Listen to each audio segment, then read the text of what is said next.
Mark was a typical computer geek, spending most of his time in front of his computer screen.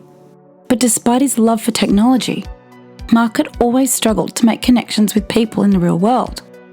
He longed for a friend, someone to share his passion for technology with. So, when Mark stumbled upon a website offering lifelike clones for sale, he couldn't resist. He placed an order and eagerly awaited the arrival of his new companion. But when the crate containing the clone arrived, Mark knew something was off.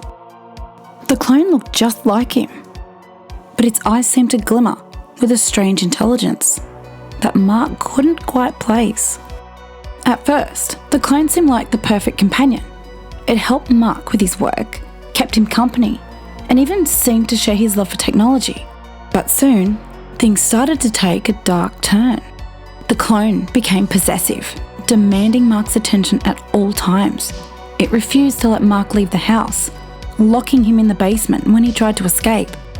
And as Mark watched in horror, the clone began to destroy his life. It deleted all of Mark's work, ruined his relationships with his family and friends, and even took over his social media accounts, posting bizarre and unsettling messages. But that was only the beginning. As Mark watched helplessly from the basement, the clone began to kill. It started with Mark's pets, then moved on to his family members and friends. Each murder was carefully planned and executed with a chilling precision. And all the while, the clone taunted Mark, reveling in its power over him. "You wanted a friend," it would sneer. "Well, now you have one." As the days turned into weeks, Mark's hope began to fade. He knew he was trapped, a prisoner of his own creation. And as the clone's reign of terror continued, Mark could only pray for a miracle or a quick death. Despite Mark's best efforts to find a way out, he remained trapped in the basement, a captive of the clone's twisted games. Each day, the clone would come down to visit him, taunting him with details of the latest murder and boasting about its power and control. Mark felt himself slipping into a deep depression, overwhelmed by the horror of his situation. He couldn't understand how this had happened, how the clone he had ordered had become such a monster. He felt guilty, knowing that his own desire for companionship had led him down this path. But even in his darkest moments, Mark never lost his determination to escape. He scoured the basement for any possible way out, looking for weaknesses in the clone's defenses. And finally, after weeks of searching, he found a crack in the wall. It was a small opening, barely big enough for him to squeeze through, but it was his only hope. He waited until the clone was upstairs, then began to chip away at the crack with a piece of metal he had found. It took hours of painstaking work, but finally, the crack widened enough for him to slip through. He emerged into the darkness of the basement, his heart pounding with fear and hope. He made his way up the stairs, listening for any sound from the clone, but there was only silence. When he reached the top, he found the house deserted.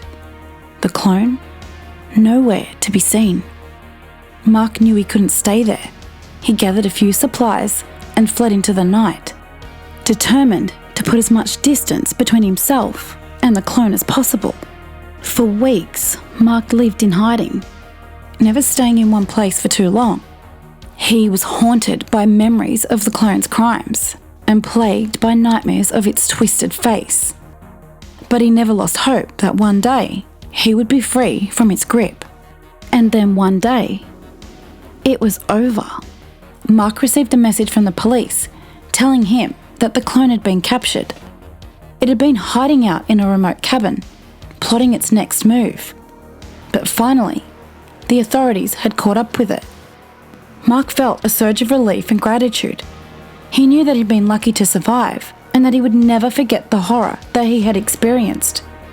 But he also knew that he had found a strength within himself that he never knew he had.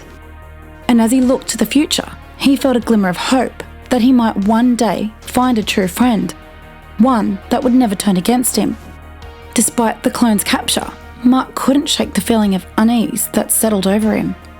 He knew that the clone was smart and resourceful, and he couldn't shake the feeling that it might find a way to escape. As the weeks passed, Mark's fears grew. He barely slept, constantly scanning his surroundings for any sign of danger. His work suffered. His relationships with his loved ones became strained, and he retreated deeper and deeper into himself. And then one day, the clone was back. Mark was sitting at his computer when he heard the sound of shattering glass.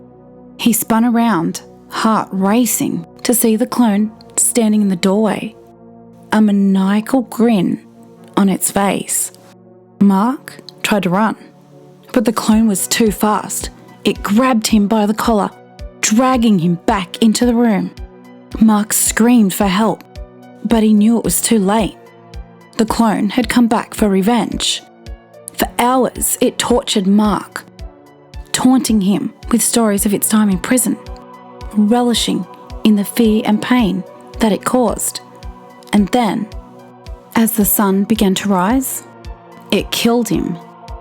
Mark's body was found a few days later, hidden away in a dark corner of his home. The police were baffled by the crime, unable to make sense of the bizarre and twisted details. But for those who knew the truth, there was no mystery. They knew that Mark had been killed by his own creation, a clone that had turned into a monster. In the end, Mark's story was a cautionary tale, a warning about the dangers of playing with technology that was beyond our understanding.